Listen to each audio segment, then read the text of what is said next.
Hola a todos. En este vídeo completaremos el tema 1 de Química Orgánica, adentrándonos en el estudio de los alcanos y cicloalcanos. Este bloque combina un repaso esencial de nomenclatura y estructura con conceptos clave de análisis conformacional y reactividad fundamental, basándonos en el capítulo 3 del texto de Yurkakis. Analizaremos desde el cálculo de índices de insaturación hasta la estabilidad del ciclo hexano y los mecanismos de halogenación radicalaria. Vamos a ello. Comenzamos entendiendo las fórmulas generales de los hidrocarburos y un concepto analítico vital, el índice de insaturación. Un alcano lineal o ramificado está completamente saturado de hidrógeno y corresponde a la fórmula CnH2n+2. Sin embargo, cada vez que la molécula pierde dos hidrógenos, se genera una insaturación. Esto puede traducirse matemáticamente en la formación de un doble enlace o en el cierre de la cadena para formar un cicloalcano, compartiendo ambos la fórmula CnH2n. Si se pierden 4 hidrógenos respecto al alcano base, obtenemos un triple enlace o dos ciclos dobles enlaces combinados, CnH2n-2. Para calcular las insaturaciones cuando hay heteroátomos, seguimos reglas sencillas. Los halógenos se cuentan como si fueran hidrógenos adicionales. El oxígeno se ignora por completo en el conteo. Y por cada átomo de nitrógeno, restamos un hidrógeno de la fórmula teórica antes de calcular. Hagamos un rápido repaso de la estructura y nomenclatura.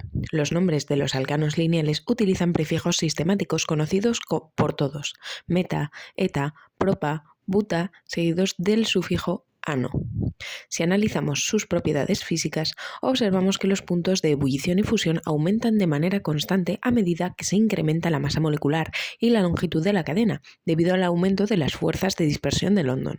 Las ramificaciones, por el contrario, tienden a disminuir el punto de ebullición al hacer la molécula más esférica y reducir su área superficial.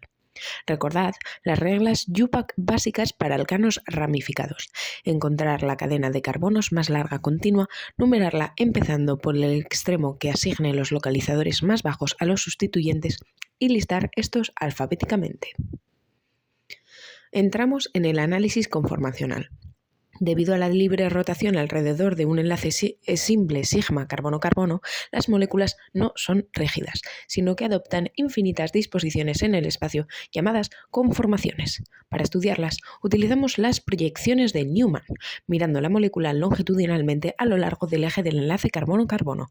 En el etano destacan dos conformaciones límite: la conformación alternada, donde los enlaces carbono-hidrógeno del carbono delantero están lo más lejos posible de los del trasero, es la más estable debido a la ausencia de repulsiones. Si rotamos el enlace 60 grados, pasamos a la conformación eclipsada, donde los hidrógenos se tapan unos a otros. Esto genera una desestabilización conocida como tensión torsional, equivalente a una barrera energética de 3 kilocalorías por mol que la molécula debe superar para rotar libremente.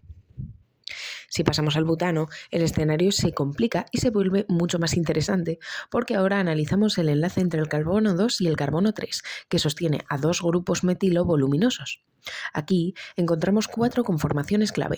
El mínimo absoluto de energía se da en la conformación anti, donde los dos grupos metilo están a 180 grados el uno del otro, reduciendo al máximo el impedimento estérico. Si rotamos, pasamos a una situación eclipsada hasta llegar a la conformación gauche o sesgada a 60 grados.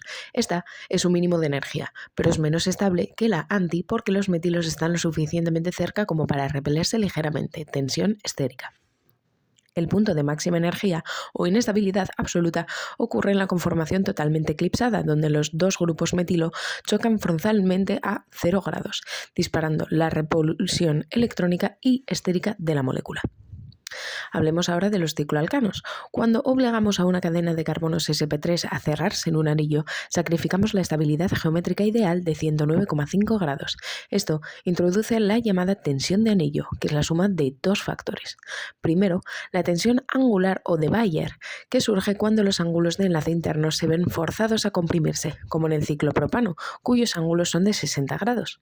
Segundo, la tensión torsional, ya que al ser anillos pequeños se ven obligados a mantener una estructura relativamente plana, que hace que prácticamente todos sus enlaces carbono-hidrógenos estén eclipsados entre sí.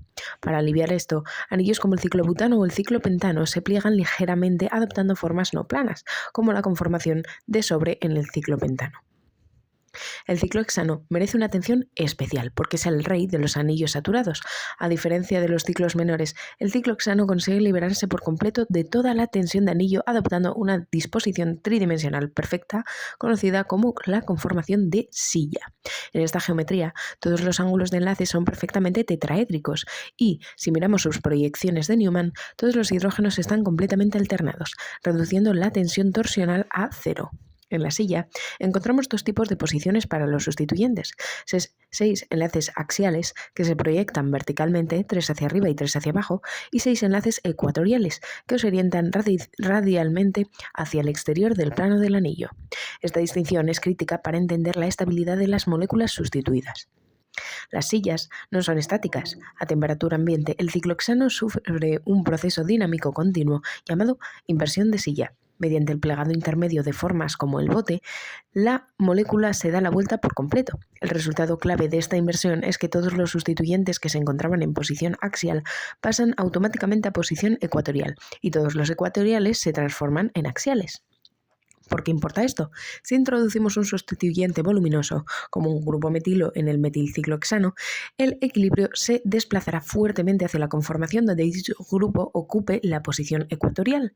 Cuando el metilo está en axial, choca estéricamente con los hidrógenos axiales del mismo lado del anillo, un fenómeno desestabilizador denominado interacción 1,3 diaxial.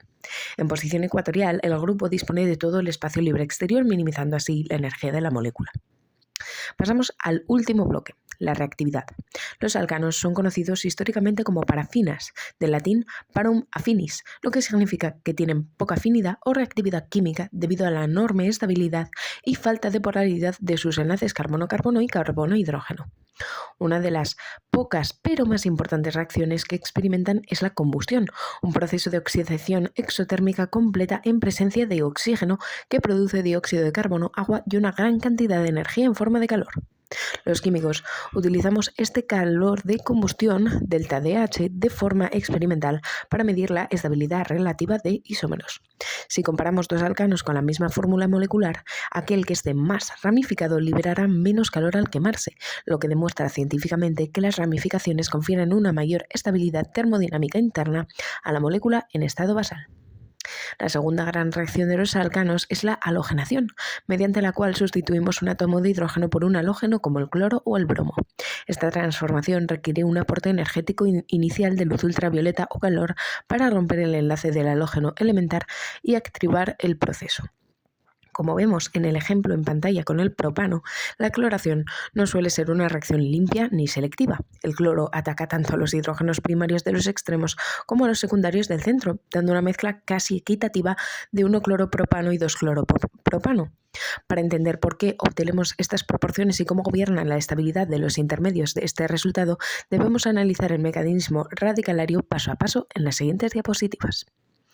El factor que determina qué producto se forma más rápidamente es la estabilidad del radical libre que se genera como intermedio de reacción.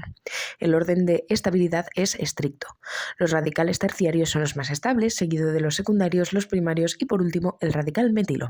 Esto se ve reflejado en las energías de disociación de enlace. Se requiere mucha menos energía para romper un enlace carbono-hidrógeno y formar un radical terciario, 96,5 kilocalorías por mol, que uno primario, 101 kilocalorías por mol.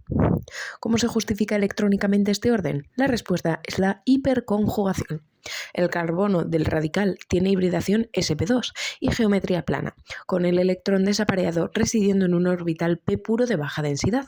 Los enlaces sigma carbono-hidrógeno, carbono-carbono contiguos de los grupos alquilos adyacentes pueden solaparse espacialmente y de forma parcial con este orbital vacío, compartiendo algo de su densidad electrónica y estabilizando el sistema por deslocalización. Cuantos más grupos alquilo rodeen al radical, mayor será el efecto estabilizador. Con este análisis fundamental de la reactividad y estabilidad concluimos el tema 1. Espero que este recorrido completo os haya dotado de herramientas sólidas para afrontar con mucho éxito el estudio de los mecanismos de la química orgánica. Mucho éxito y hasta la próxima.